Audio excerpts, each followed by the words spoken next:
Hello and welcome to CHIASPORA, the show where we interview those who left Chicago, but Chicago never left them. If you ever met your significant other on an online dating site, you can thank the guy that's sitting across from me. This man is from Chicago. This is Gary Kremen, everybody, from the creator of Match.com. Hey, everyone. How's it going? So tell me where you grew up, kind of like what your upbringing was like. Both my parents were Chicago public school teachers, 37 years. Wow. My dad actually ended up to be the principal of Pullman Elementary School on the south side. Wow. And we lived around Devon and Belmont in the beginning, and we moved to Lincolnwood when I was a couple years old. And I went Lincolnwood and then Northwestern undergraduate. And my dad still lives in the same house in Lincolnwood. It's so amazing that he's actually still there. At 95 in the same house, goes to the Lincolnwood Mall every day. Yeah, if anyone who doesn't live on the north side, there's a Lincolnwood Town Center. It's been there forever. In case you ever go, there's a sculpture park. Does he do There the is. walk? So a lot of people, the Chicago Sanitary Canal across the street is Yes. Winston Towers, which is in Chicago. That's where my grandfather lived. Oh, really? The Winston Towers. Sure. It's right across from Winston Towers. So I was just there last week, and I'm looking at, wow, it's still up there. And they're probably still expensive to live in Winston Tower. I'm sure it's increased, but that's pretty crazy. In fact, you went to the JCC right around there. Bernard Horwich. Bernard Horwitz Center, yeah. We spent our entire childhoods playing baseball in that. They have a little baseball field in the back there. So where we lived, I lived right at Howard and Kedzie. So I was right by what they call like this whole Skevinston area, but I was in the Is city. that near where the Keg was?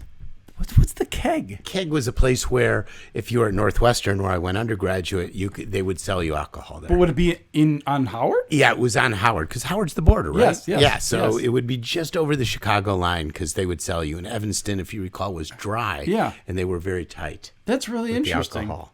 So you have to go there. Well, they weren't as tight as when you could go to Wisconsin, and that might have been a little bit before your time, because Illinois used to be 21 and Wisconsin was 18, so people would drive up to Kenosha and go get alcohol. That's so interesting. Because when I went to University of Illinois in Champaign, you can get into a bar at 19, I think it was, but you couldn't drink. It was I very seem to recall. It's like a bizarre rule, but you know what kids Probably are gonna the do. Illinois legislature had something to do with that. Yeah, exactly. Yeah. Okay, so you said you were on Belmont? Yeah. But you said Belmont and what? In like around Western, but then we moved. Gotcha. How old were you when you moved? Like about 3. Okay, so you remember only pretty much Lincolnwood. Lincolnwood, and I went to the elementary schools there, and middle school, high school. Well, high school now is West. Both parents were teachers. My mom taught at Edgebrook also, and then she taught at, I'm trying to think of the school right next to Cabrini Green later on, accounting. Oh, wow. I'll think of it, DuSable. Wow. Yeah. Interesting. My dad taught at Stockton. He was a driver's ed instructor, then became an assistant principal, then a principal at Pullman Elementary. That's wild. Yeah. When you were going to school, did you do a lot of extracurricular activities? Because you eventually got into tech. But was that something that you kind of gravitated towards as a youngster? Were you doing stuff? Yeah, I was always in the science fair, and I still have on my wall the Illinois State Science Fair. But, I was in cross country. I did some athletics, and I got around. That's cool. Went to concerts, etc. I had a good time. So in your high school years, for example, you said you went to Niles West, correct? I did. Were you the kind of person who would be trying to get into bars? Were you getting pizza? Like, what was your thing? Yes. First, I did all of those things, I think, is the answer.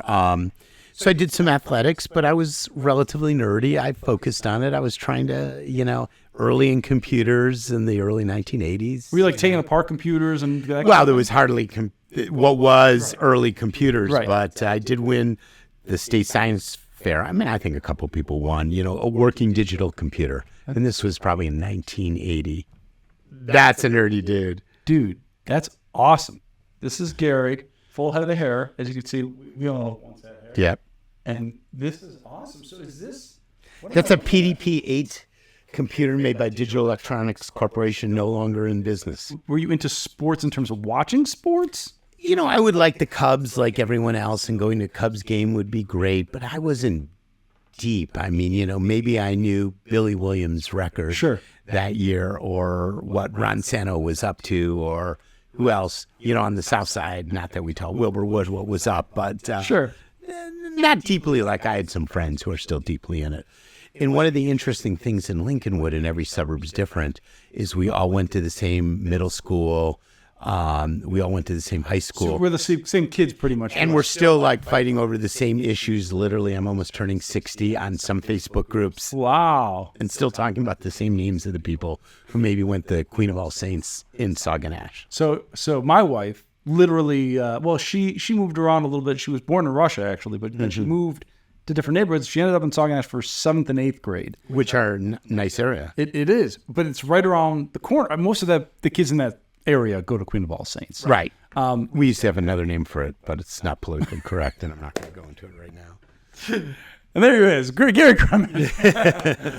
So during that time, growing up, where were your hot spots? What did you like to do with your friends? Like, did you... So this was so long ago on Lincoln Avenue, there was still one or two of the original prairies still there, Lincolnwood. What's that? Like, a prairie is like native grass. Oh, you mean like literally a prairie? Literally a prairie. There's no such thing there now.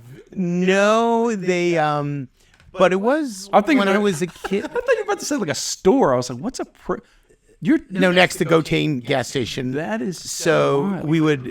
Me and more of the adventurous kids, we'd hop on trains. There was some freight trains that came down all the way to Labatt Woods in the south, and we would jump on them. We'd play in the prairie, just cause havoc. That's awesome. Bike ride to the Lincolnwood pool, just definite safety issues that is still there, you would not do there. That's right. Lincolnwood pool. Crosell Park, we would go, and we didn't have the same kind of parental watching that you would do today. It's funny. You're a couple of years older than me, but I always talk to people about how nice it was. You'd be gone for the day, right? And my parents wouldn't check. No one checks. You just you go, you come back, and you eat, and that's kind of that's right. You're back for dinner. That's the expectation anyway. Yeah. You get a few scratches, okay, but at least you're right. back I mean, for I dinner. came home with a broken arm or two occasionally. I'm sorry, I fell out of the tree. Someone pushed me. One of those mean Queens kids. So in high school, you go to Niles West, you realize, hey, this is, maybe was it at that point you started realizing like, hey, I think that this, this tech world is kind of I like more math and kind of the engineering-ish stuff. I didn't even know what an engineer was till I got to Northwestern, but that was interesting. Actually, I started out in chemistry, and then after 1 quarter of organic chemistry, I think I'm going to go to this engineering thing, and I really dug it. That's really cool. How did you know you were going to go to Northwestern pretty early on, or were you trying to? I did. I mean, almost everyone I know of a certain level went to, Northern or Southern, but a lot of them went to University of Illinois in Champaign or Circle. What we used to call Circle back then. Right. Or Harvard on Halsted. That's UIC now. Yeah. Or the Asylum on Taylor Street is the Were you around called. when Navy Pier still had a campus? Yeah. Okay, gotcha. So I didn't want to be like them. I wanted to do something different. So there was only, in my high school, was big University of Illinois feeder, and there was a couple of people who didn't go, and I was one of those that didn't go. Did your parents, at the time? Oh, they were livid. They were livid.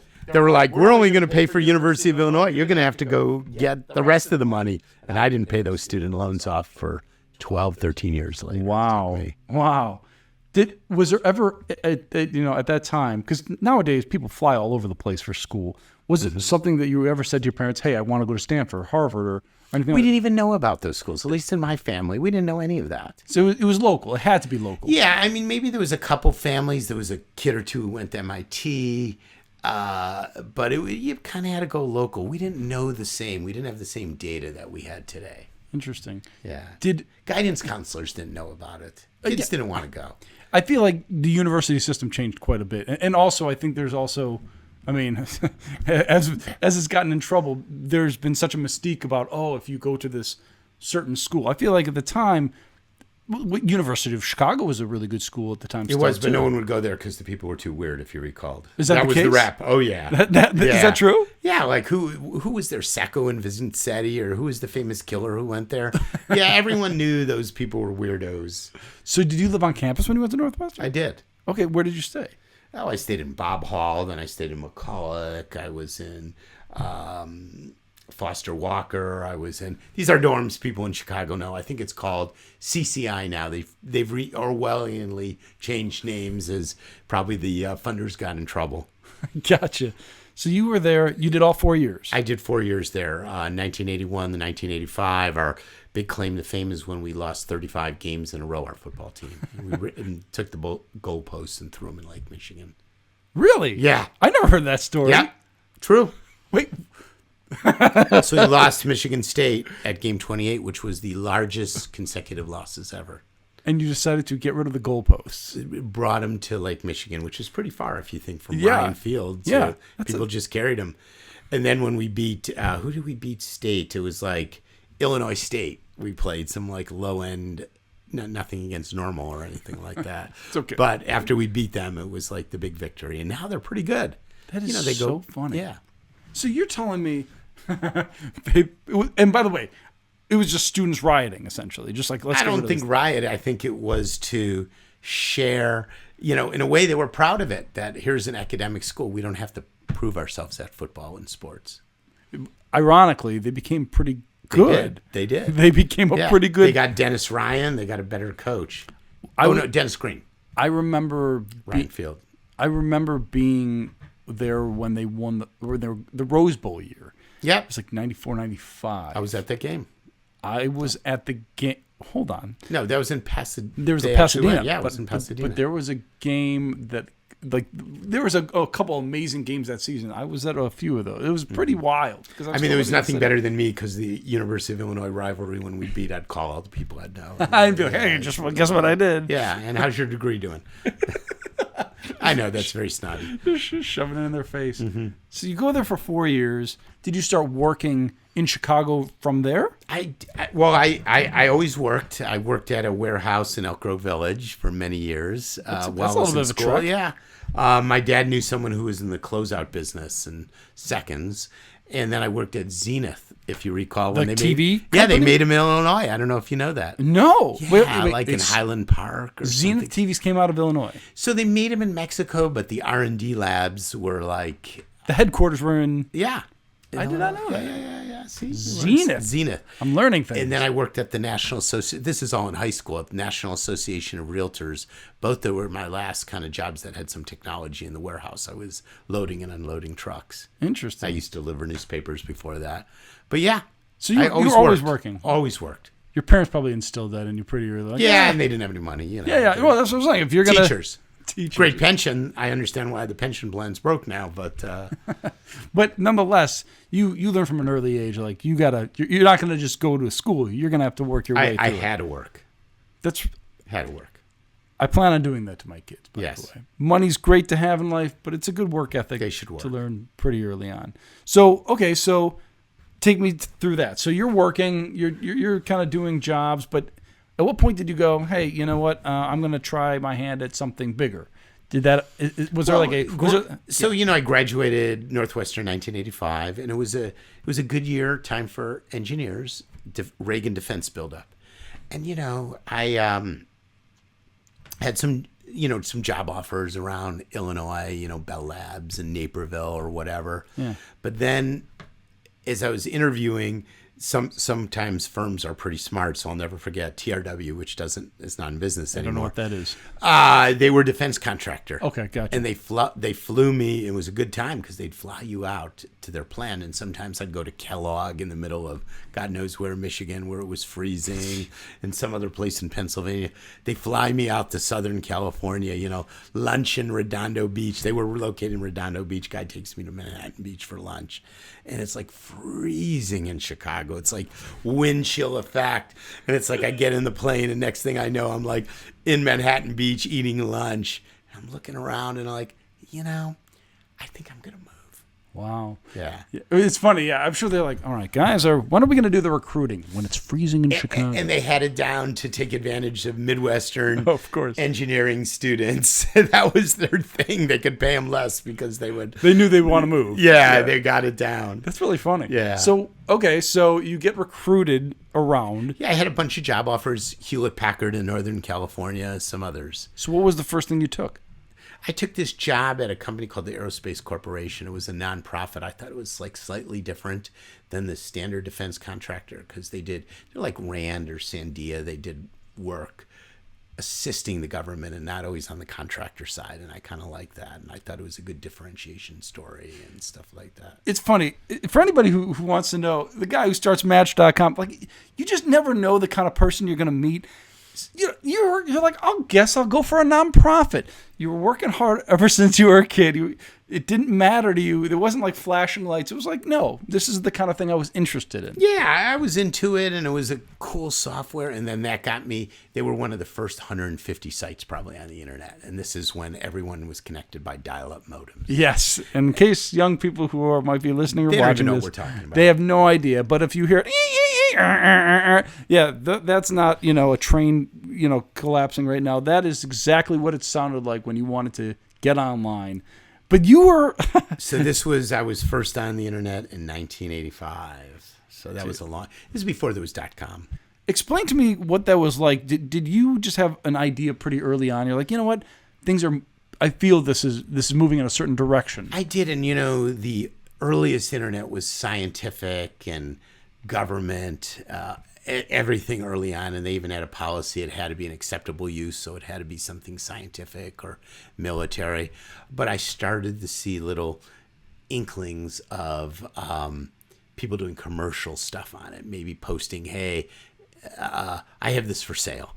And I immediately saw, okay, this thing is not going to be about science for a long time. This is going to be commercial, and there's going to be money to be made on it. That's interesting. And people didn't see that. And there were people, but I was early. People know you from Match, and I think you had Cars.com too, correct? Is it? I had Jobs.com, Autos.com, housing, and a lot of people more know the Sex.com story. Yeah, the Sex.com. But it's interesting when you started this, again, you're working for, like you said, you're doing a nonprofit, you're living in California. And, the good thing about nonprofits is they didn't work you hard as a defense contractor, so I could spend time like surfing around there was no GUI, there was no Netscape, there was, it was all FTP. Yeah, which is, again, for people who don't know what the heck exactly. that is. Essentially, there's a way you have to navigate the internet. And when you hear, when people talk about www, before that, there was no www. There was no www. No, that protocol didn't come in later. It was a different ballgame. Yeah. But again, at the time, did your parents know what you were doing? Like, did you ever come back to Chicago? You're like, I'm doing this thing. And they're like, I don't know what you're doing. No, I tried to explain it to them, but it was funny because even at Northwestern, I met in engineering, maybe 10 people were on email. So I started out an email list, like probably one of the world's first email lists. What was your Gary Kremen newsletter? How did you send an email? Like, what was the... Well, computers would actually call each other up on the phone. They would have a bank of modems, and they would call each other up, or they would go to a central hub and then send the email someplace else. So when you sent an email, how would you receive it? Like it would just say coming from Gary Kremen's computer, or would it be an IP address? Well, actually, what it would be is it was even before that. So at Northwestern Academic, there was something called CCNet, Computer Science, or CSNet, Computer Science Net. Okay. And they were expensive, and they would send a packet of email to maybe a central server that would send it to someone else, that would send it to someone else, and then deliver it. So you'd have these long header messages in your email. It was a store and forward architecture. IP was, very rare. Huh. It's so interesting. So you were testing that out pretty early. Like very early. Would you say that at the time when you did that, did you have any, again, you had inklings about stuff. Did you have an idea? You're like, okay, did you ever suggest it to somebody? Maybe it'd be easier to do it like this, and something from your time testing things out led to something like this? Or you just remember the domain part where you're like, hey, I know that eventually people are going to need essentially web pages. So, there were some, this is later on. This is after. Then I went to Stanford Business School. So you did go to Stanford. I did. You wanted to start managing, or like, how did you say? Well, I was taking some night classes at UCLA here in accounting, and I took all the classes for the CPA test because I had enough of the type of engineering I was doing, and I said, well, I want to do more of the financial side. So I took all the classes, and I was going to go get my CPA exam and then go work at an accounting firm. And I got into business school. So in fact, I had thinking of Chicago, I'll never forget. And maybe I even made a mistake to this day. Hard to say, hindsight's. So I got into Stanford, but I got into University of Chicago, and they offered me, remember Amoco Oil in Chicago? Yeah, Amoco. Yeah. Well, it's still, now it's... Did they rename the building? Yeah, it's called the Aon Center. Aon, yes. Yes. They offered me full 2-year subscription, scholarship, like some insane thing. And you didn't want it. You're like, I turned it down, and they couldn't believe it. Like, you're turning down 2 years at University of Chicago. Did your family give you? Paid. They thought it was nuts. Yeah, because at the time they were probably it's money. Yeah, and I still had my undergraduate student. Yeah, that's what I was saying. You said it took you. And I knew I'd going to have to get graduate debt. I go, yeah, I want to be in Silicon Valley. I want to be an entrepreneur out here. Wow. Yeah, probably. I don't know if it was a good move or not. I think you did okay. Okay, but hindsight again is always 20/20, right? I mean, it's funny. Well, you could have come back and maybe I'd have been a king of Chicago, but maybe not. Maybe hard to say. That is true. One of the challenges of Chicago, I mean, things have changed a lot, is being in your own business, being an entrepreneur was not looked upon as favorable there. And out here, as you know, it's more favorable, at least back then. Well, there's a risk aspect of it. And I feel like Chicagoans are risk averse. It's a Midwestern thing. It is. Better to work for the government than work for yourself. I always talk about it. I really do think weather plays one of the biggest roles because I do think there's this weird element that inherently when you know things are going to go bad, you're like, I'm not going to take a chance. And I feel like in Chicago, for some reason, there's this element of like, okay, weather's going to get bad. There's this mentality of, if you ever watch Chicago sports, people are like, oh, we're going to lose. We're going to lose again. The amazing Mets, whatever. It's always this, it's not just negative. It's almost like, sadly, it's almost like a realist mentality of like, well, something's going to happen. Well, it's prudency, but sometimes the gains go to the risk taker. Yes. And what I'm saying is, to a lot of people in Chicago, I'm sure it's changed a little bit. I think it's changed as entrepreneurial culture has hit, but failure was not looked as a good thing. It was looked as a bad thing. It's better to have, like you said, it's better to work for the government. For the government, work for the transit authority, So you felt just freer, at least being in California. Freer from an entrepreneurial sense, and that's why I didn't go to University of Chicago for business school. Did you feel like, going to Stanford, did you feel like you just had more of your cohorts that felt similarly and you had... A little bit. It was just a culture of Northern California, at least the Silicon Valley part of it. And you've been living there since. Yeah, I've been in like I said, lived in Los Angeles for 2 years. Right.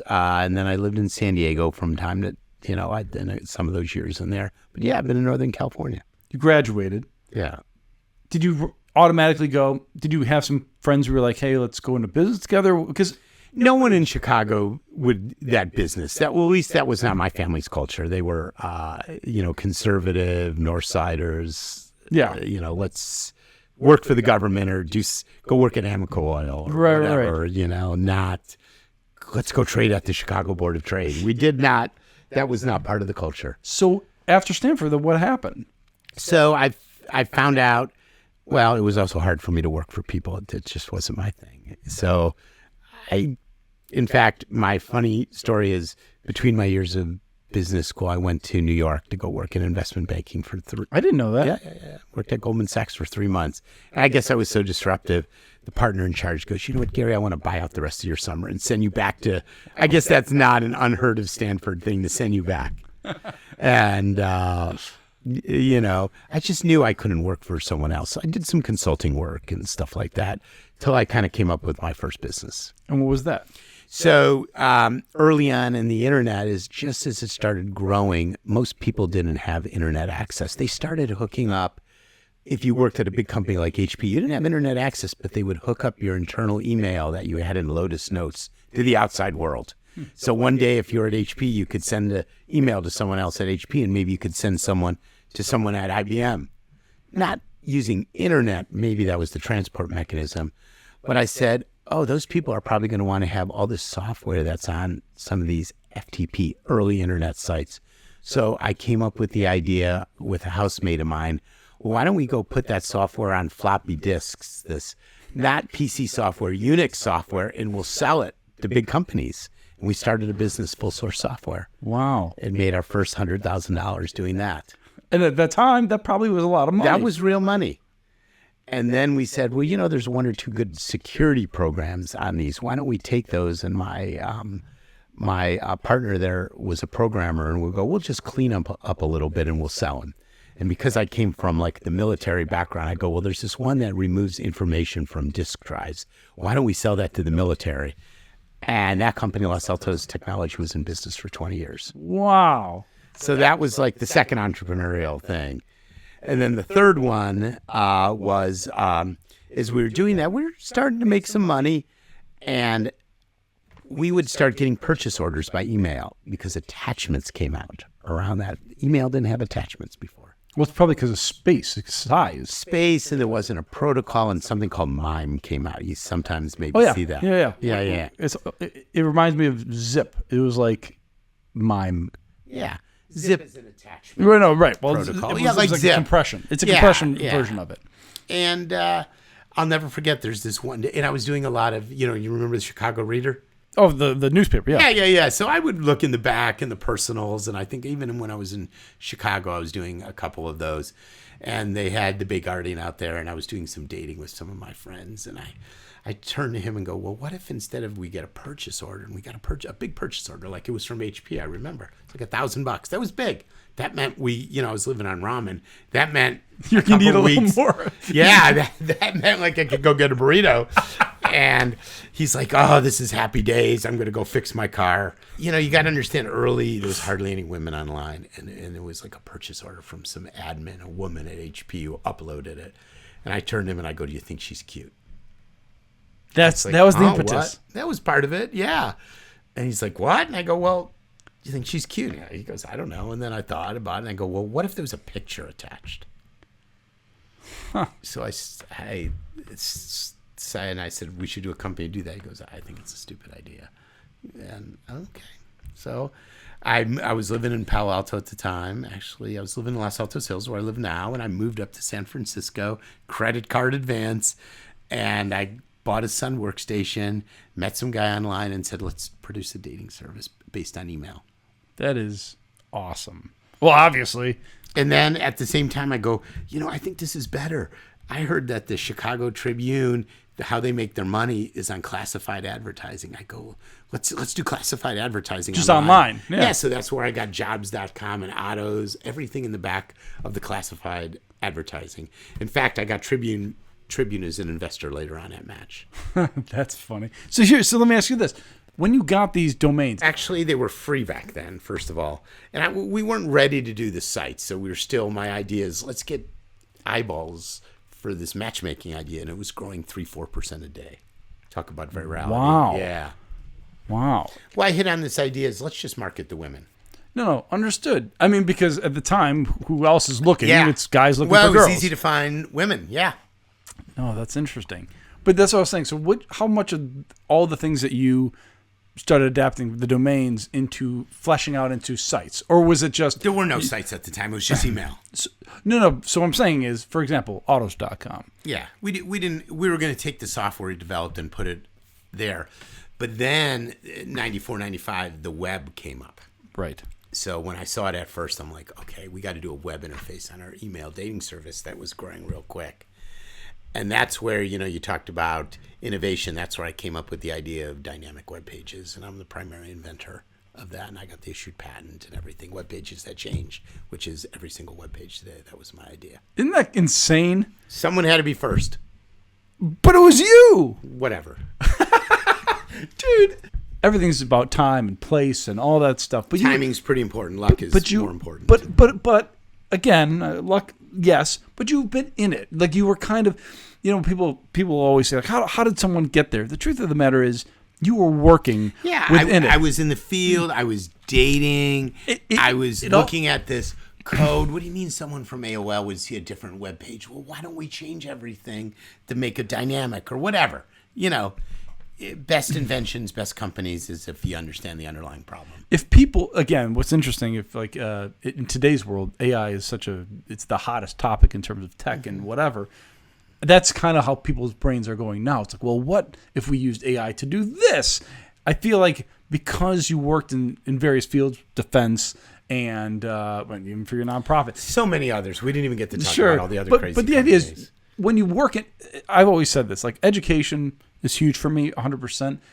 But also, once you start getting into the job front, and if you actually kind of have an idea what you're doing, you start finding the holes. You start saying, how come this guy is working so hard to do this when it could be easier? So that's essentially what it seems like what you did. You started seeing the gaps and you said, hey, I can fix that. Yeah, these ads in the paper, where's a picture of the car? Where's a picture of the guy or the girl? You know, what the heck? The fact that they had in classifieds to go find people, again, you were talking about Chicago Gacy. Reader. Yeah, we were talking about John Wayne Gacy. Like, there were people who probably did that, and there were serial killers and crazies. But the truth is, there was a huge market for people who just wanted to find somebody. And you solved that problem. I know you eventually became a professor. You teach or you lecture. I was teaching at Northwestern. And you still do from time. Don't you lecture once in a while in Northwestern? Or you come from time to time? There are some other places, but yeah, I was doing energy policy. So, you know, I've done other startups. Yes. Match.com. In fact, I did one. Well, it didn't become as big as Match.com, but it was we raised $1 billion for solar. That's insane. I did a solar finance company. That's amazing. How's that going? Did you sell that? Yeah, it's a complicated story. Okay. Like they all are, but it was one of these that I saw the need. Someone came to me, someone I went to school with, and said, do you want solar? And I go, what the heck's this? She says, here's an Excel spreadsheet. Like, what's that? And I go, why don't we do a web page? Why don't we do software for these installers? That's awesome. So yeah, again, you kind of get it. But that's the thing. Once you're in the game, I feel like people come to you with things, and you kind of say, oh, this seems like something that can work. So what I was going to ask is, you come back, for example, the dream for me was always, what was the dream? No, to be the best. See, no, my dream is to have a Chicago hot dog store. That's my dream. Seriously? Seriously, I want to do a chain. Of course. Well, do it. It's on my list. Got to get a deal with Vienna to get the hot dogs out here. Did you know in Northern California, you can hardly find a Chicago hot dog? Well, in Northern California, I mean, we actually have a Portillo's not too far from us. I heard about that. I have not, believe it or not, I've not been there. Shocked. Don't tell people that. I think we should cut this part out. Did you know Portillo's is publicly traded? That I didn't know. It's right here on my phone. Interesting. Yeah. You can buy stock. But you have to do this now. You've done everything else. Why not do? And by the way, you'd probably make a pretty buck. I think so. I actually went to a Dodger Cup game, as I mentioned to you earlier before we started recording this. They had what they call a Chicago dog. Was it insulting? I'll show you the picture later. It was terrible. Was there a sport pepper on it? Was there celery salt? There was relish. So I give him a little credit.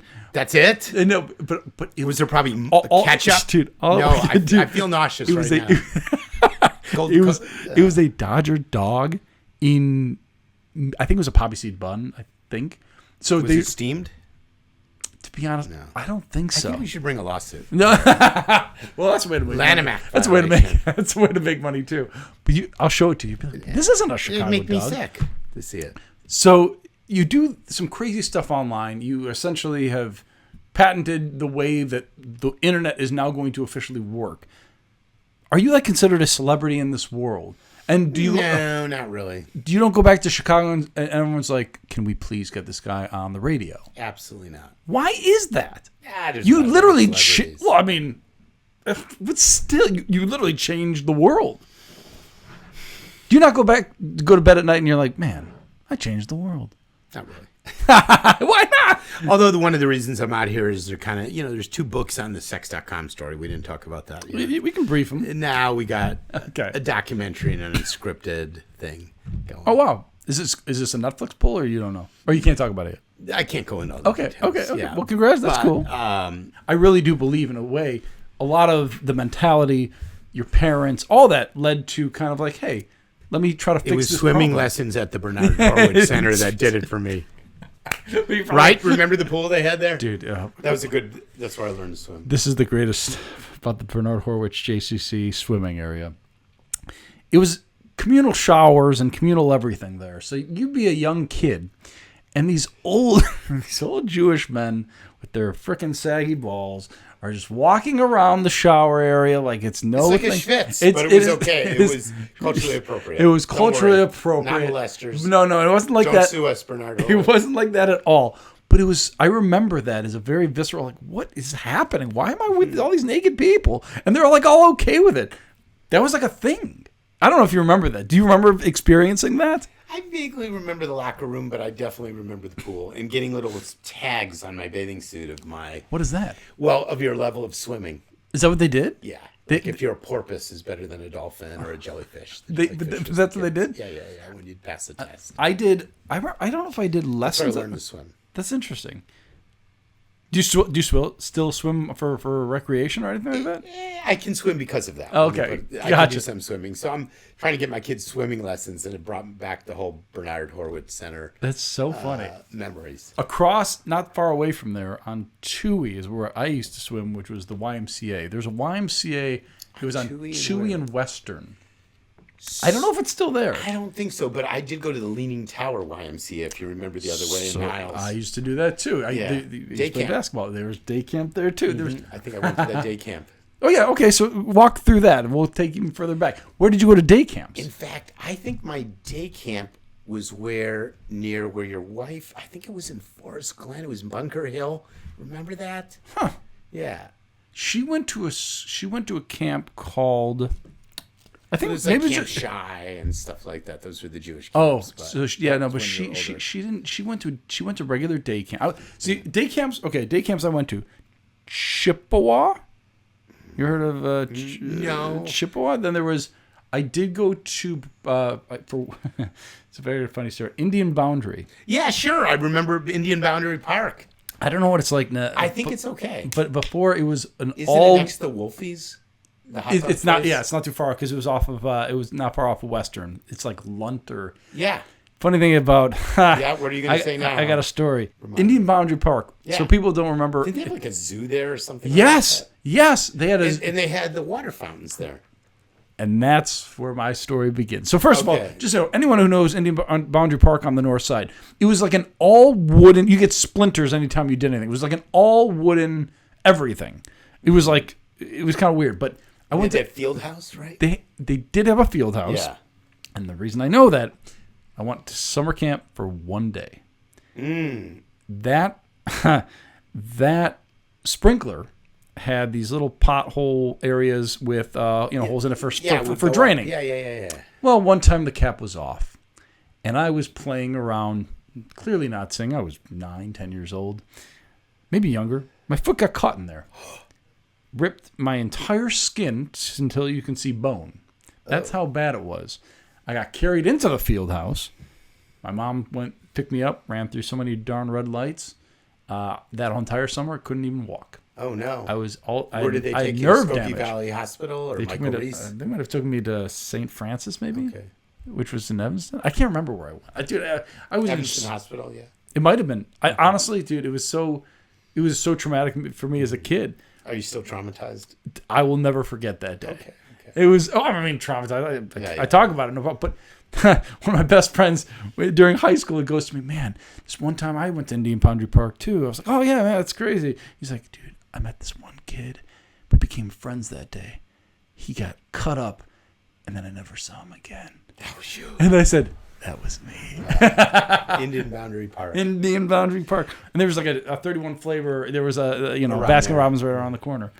Which I was thinking of Indian Boundary Park recently because on my wall, I have some at home. I have some Chicago stuff on my wall. Nice. And I have this great 1804 map of the Indian trails in Chicago. I saw it at the Chicago Historical Society, and I saw it, and I found it online, the original PDF of it. Oh, you just got printed out? Printed out, large scale printer. That's wild. Got it framed. And I have an exposition poster on my wall. Oh, wow. I think 1933 and 1883, maybe. Yeah, I can't. 33 and I can't remember because one of the stars, which is this star right there, one of those stars is actually I think it was the Columbian Exposition. I think I know that because it's in the Chicago trivia game. Yeah, that's right. It's so funny. So it's funny. You still carry Chicago with you all the time. I do. Do I pay attention to Chicago? And you go back, obviously, to visit your dad. Yeah. I follow some Twitter groups, what's going on in Rogers Park. I never know when I'm going to move back. Have you ever thought about moving back? I do. I definitely like to get a house someplace, maybe in Evanston or something like that. And then just travel back and forth? Yeah, not in the winter. I won't be. No. Yeah, travel back. For most of the guests we talk about, it's just, winter's tough. But it definitely builds character. I was just going to say, what doesn't kill you makes you stronger. Yeah, it definitely builds character. But nonetheless, it's just... If you survive that 79 storm, right. You're okay. for me, obviously, I wasn't around for the '79 storm. I wasn't born yet. But I was going to say is we had some. There was essentially a snowmageddon day back in. Someone can correct me on this. I think it was 2010, 2009, 2020, something like that, where people were on Lakeshore Drive, and they just had to leave their car. I do remember. And just snow was just. Well, the thing I remember big, and because I'm a little bit involved in government service, is how Mayor Bolandic lost because he didn't get the snow off the roads quick enough. That was the reason? Yeah, that's why he lost to Jane Byrne. He bungled the snowstorm. Isn't that funny? Yeah. I always the joke that the joke my friends and I have all the time is that, here in LA, I don't know what it is like in Northern California when it rains, right? Oh, people don't drive because of all the way on the road. People don't know what to do, right? Yeah. In Chicago, there's a system. If it's apparently if you don't abide by that system, you're never reelected. But it's that idea that the salt trucks. They're coming out. The second there's a flurry, you get those salt trucks. They know. It's just set up. Because Bolandic, who is the mayor after Daley, lost. And by the way, this is the original Daley. This is not the Sun original Daley. Just read a great book on him.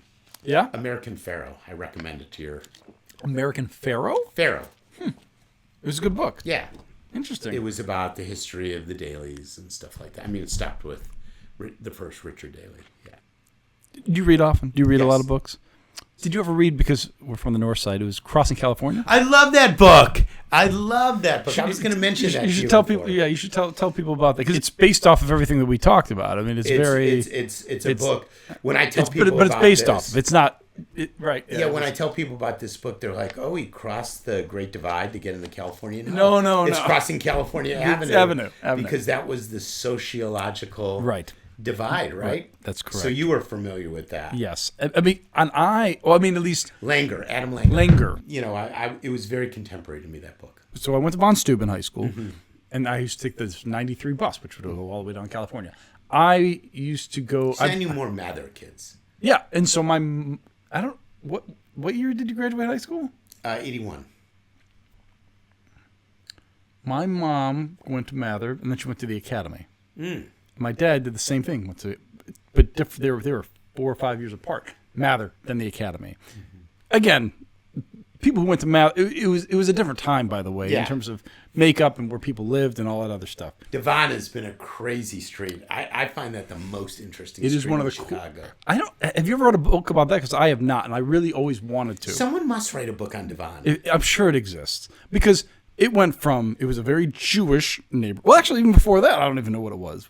But it might have been like, I'm thinking like Andersonville. I don't think they got Chicago. It might have been Bohemian. Chicago is a city of true neighborhoods. Yeah, it is, and it's weird because people talk about the divisions because of I mean, a lot of it comes down to immigration. They Italians came in, they lived in a certain area, and right.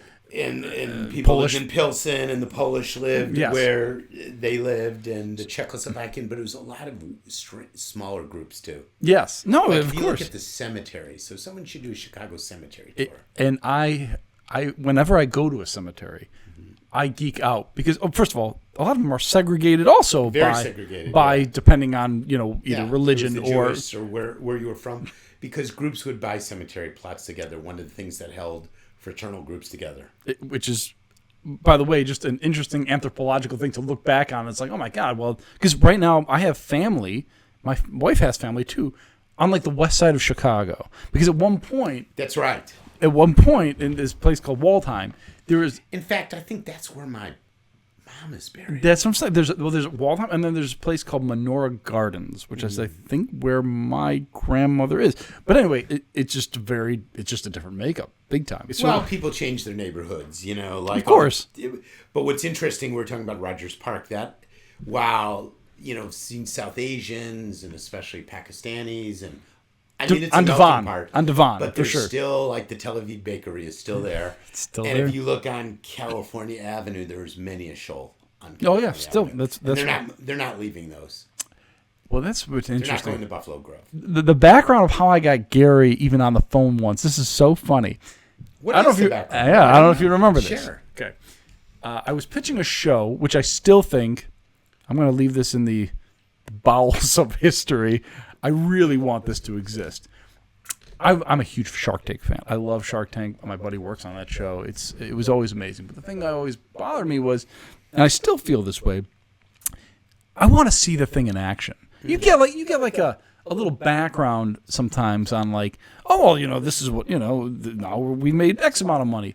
But as somebody if somebody's really interested in entrepreneurship, I want to see I want the discussion of how they decided to even freaking make the logo. Like I always dreamt of if again, I've done entrepreneurial things and no one's ever had a camera on me, but if you could, or at least stage it a little bit, that geeks me out so much. No, I think it's like hot dogs. You don't want to know how they're made, but Wrong. They taste good. Wrong. There's at least for some of the sexiness. Like for example, it's kind of like the reason why The Social Network I think was such a big movie is because you got to, again, of course you're going to sensationalize it a little bit. It's a movie, but the idea is you got this kid, he's got this idea, just like you said. People open up the Chicago Reader, you're like, I wonder if they do this. Imagine if you could take a show and the idea was, we had this thing, it was called Overnight Success. I think that's what we eventually called this thing. And I needed entrepreneurs that I wanted to attach to the thing, and you were one of the people that I found. And I said, this guy would be awesome. He seems like he's from Chicago. This would be a good fit. So I linked in you. And you called me. And this was funny. You're like, okay. We had a conversation. You're like, you went to Salman Schechter. And I said, yes, I did. This is so interesting. You know about that? He's like, of course I do. I had friends or whatever. It was so funny. So you became an attachment as I was pitching it. But the idea, I still think this would be this show would kill. If you take somebody who wants to be an entrepreneur, has something going on with them, and you take somebody like yourself who is a veteran entrepreneur, you pair them together and you say, listen, you have built this company up to this point. We are now going to kind of let you kind of go off for a little bit, and we're going to bring you back. And then you go, we kind of see you develop a little bit over time, and you come back months later, whatever it is, right? So we followed you for a little bit. Obviously, the company has to be to some point, but they have not officially, unlike Shark Tank, this one has to launch. Okay. And what we do is, it obviously works better with product, where it's something easily attainable. And you have 24 hours from the date, from the launch that you do on air. You come back the next day. We literally will cover 24 hours of you and this newbie entrepreneur as you launch this company, and we see in 24 hours how well that company does.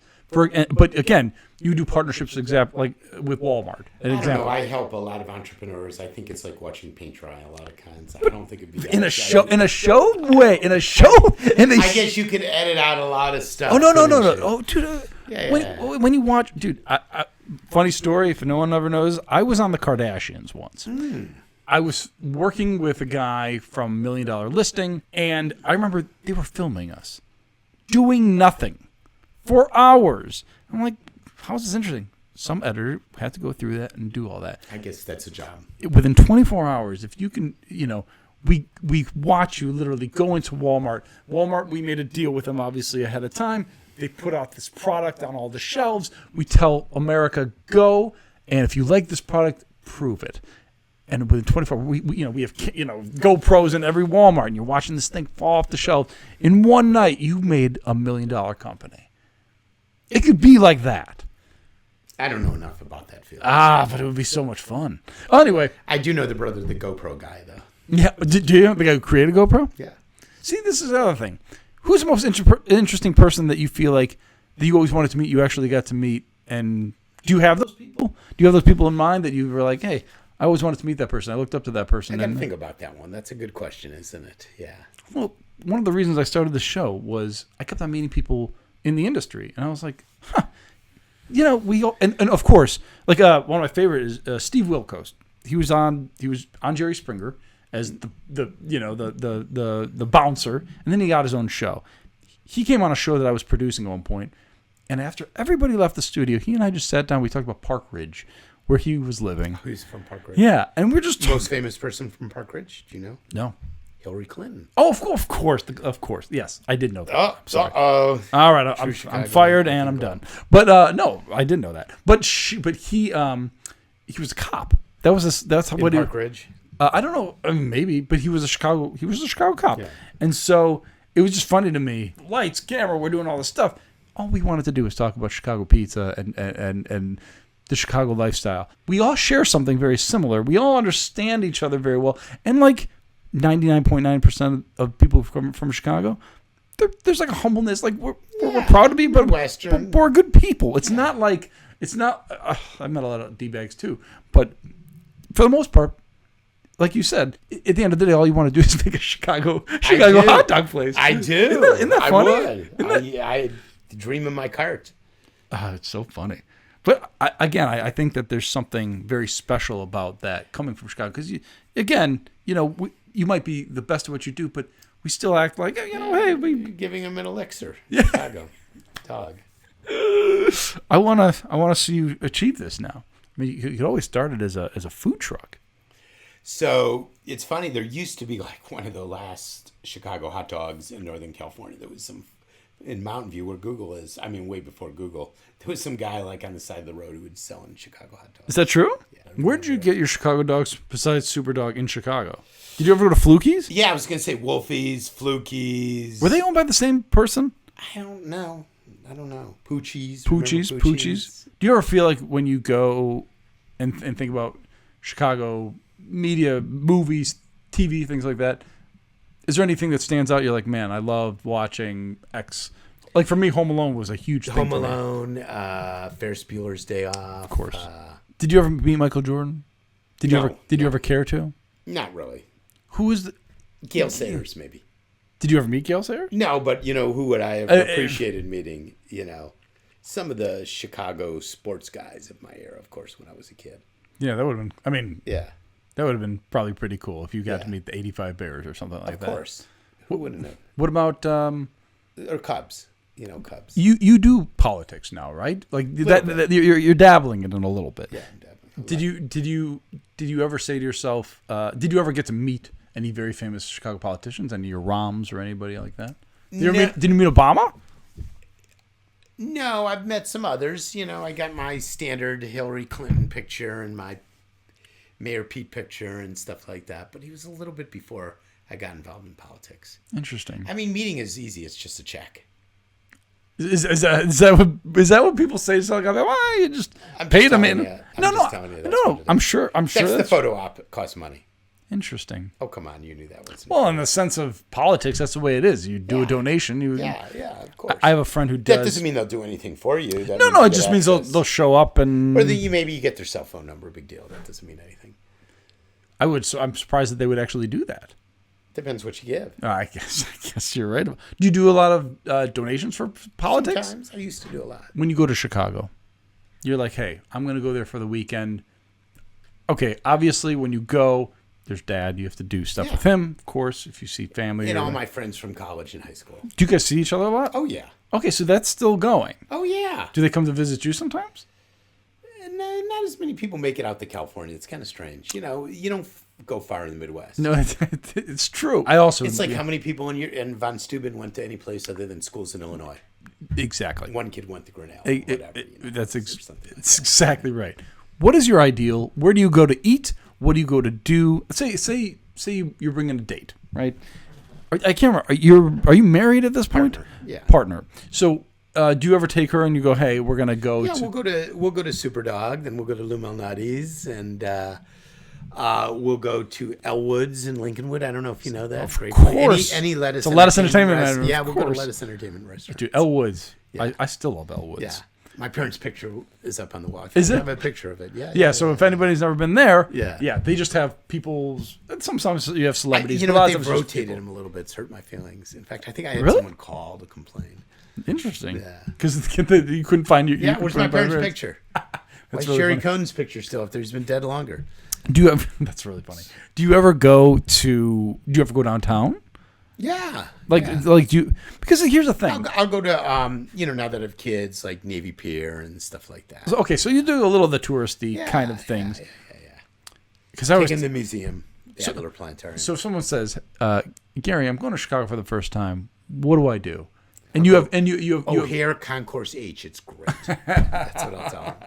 Going to the lights. People are like, what the hell? They're like, no, that's the walkway where the lights are shining above you. Yep. That's what I'll say. That's the best thing in the city. What? That's really funny. Yeah. What? No one ever talks about that, but it is cool. It's showcased in movies too sometimes. Yeah. But tell me, you have 24 hours in Chicago. Someone says, I have 24 hours. What do I do? So let's see. Is it the daytime?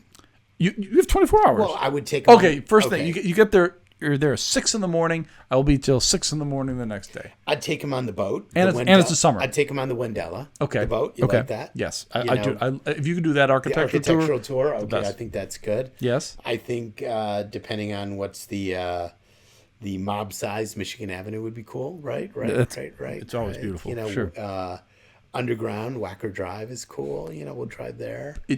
I always tell people I actually started writing a script at one point talking about Wacker Drive because the murders on Wacker Drive. The murders on Wacker Drive, but even just driving down Wacker Drive, I'm not talking upper. I'm talking lower. What was the TV show where there was like a monster under Wacker Drive? Maybe this Koshak, the Night Stalker. Was that before or after your time? That was before your time. Koshak? Yeah. I know Kojak. Nope, not Kojak. Koshak. You got to look it up. Wow, is this a show? It was a show that took place in Chicago about monsters. God, what, this is crazy. Never heard of that. Okay, so we're doing the architectural. Yeah. We're doing a little Michigan Avenue. We're seeing Wacker Drive. That. Yeah. And then if obviously if you go to North Side, you would, like you said, you do your Elwoods, you do your hot dog. Yeah, and I'd do a good drive up to like Evanston or Wilmette or Winnetka. Lakeshore Drive is perfect. Yeah, it'd be perfect. That's pretty cool. We'd go south probably to Science and Industry. Yes. Yeah. If you're going to go south, we'll go south just to check it out. On Lakeshore Drive, you're going to be fine. Maybe we'll hang out on 75th and Wentworth. If you're going to eat well, I'm not talking hot dogs. I'm saying I'm going to go eat. What is your restaurant of choice? I'd go to Manny's. Manny, where's Manny's? OMG, you're not. Is this Manny's Delicatessen? Oh, but that's not okay. I know of Manny's, but I'm not talking. I do know of Manny's. I don't eat well. I'm talking. The food I eat. So you're telling me you don't go to a nice steakhouse? You don't go to a nice sushi? Nothing like that. No. Sushi in Chicago? What are you kidding? There's a couple good places now. I'd go to Greektown. I don't know. Okay, I like Greektown a lot actually. That's interesting. Yeah. No, I'm going to go to Dengio's or Hub's or someplace like that. You're total North Sider. Yeah. I still go to almost every time I go during the summer. I meat my family at Dengio's. I love Dengio's. They love Hub's is good too. Hub's is okay. The ribs are good there. But Dengio's you get good gyros. Gyros, that's right. And then also my wife lived right by East of Eden. I love East of Eden to get the dog there. That and Euros. They have both. Yeah, I know they do have both. They have really, really good stuff there. It's so funny. Do you remember a place? If anybody has ever remembered this place, I'm sad that they got rid of it. Remember Zephyrs? No. Oh my God! I'm surprised you don't know about this. No. Zephyrs was remember the pickle barrels. I'm fired. Zephyrs was an ice cream place. It was just ridiculous. It would be like, you're not gonna get a sundae.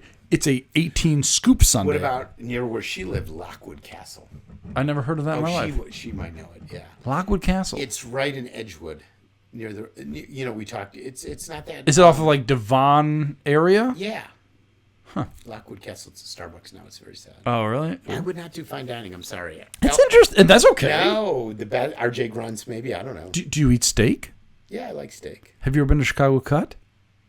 No. Okay. I know. Gary, it should be. Gary, this is going to sound weird, and I probably should have a corsage for this, but I'm going to ask you out on a date. When will you go to Chicago at the same time? Yes. We have to go to Chicago Cut. I'll check it out. This is where it is, right on the river. But that's not what I eat there. I'm sorry. In NorCal, do you eat completely different? Yeah, I mean, they don't have this food here. No, I know they don't, which is why you're going to create it. But I'm asking you, and I mean, actually, L.A. has the one good deli. Which one do you go to? Cantor's. Oh, of course, yeah. That's in Hollywood area. I'm going there tomorrow night. Are you for real? Yeah. Nice. There's no good delis. There were. Oh, in NorCal. Yeah. Here they had some really good ones. Do you ever hear of? I mean, there was they're gone now. Jerry's. Yeah, I remember Jerry's.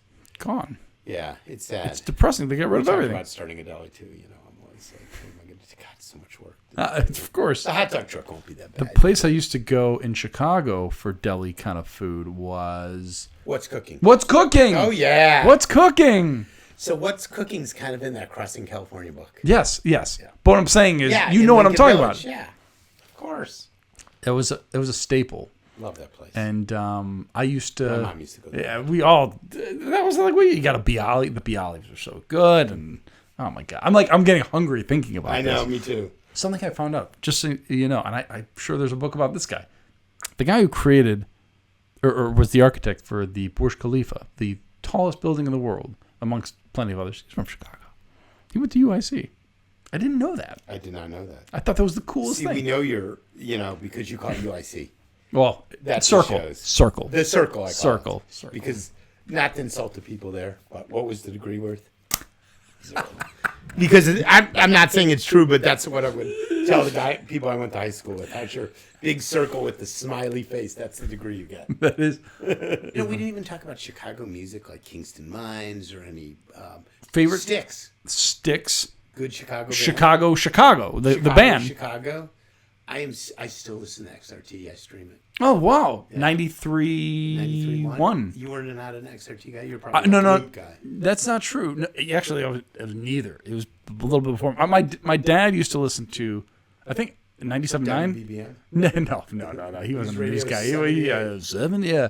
See, I'm showing genuine Chicago. Yeah, exactly. No, I used to listen to WBBM, but not my dad. My dad used to listen to Stern. Actually, that's who he used to listen to. It was just so very funny. It's just how it was. But he would listen to XRT. I listened to B96. Do you know what that was? No. That was the dance. 96.3. That was the 90s dance. And the safety dance or something. No. Like, you remember what? Like do you remember? Kind of. You remember Excalibur, the club? There's a club. Excalibur, and they used to do DJs and stuff like that. I used to be into hip hop dance at the time, and then I kind of gravitated a little more towards Q101, and then the Mix 101.9, which was like. But there's no good hip hop from Chicago. That's the thing. It's either East Coast or West Coast. What's funny? Originally, but then ton of hip hop people.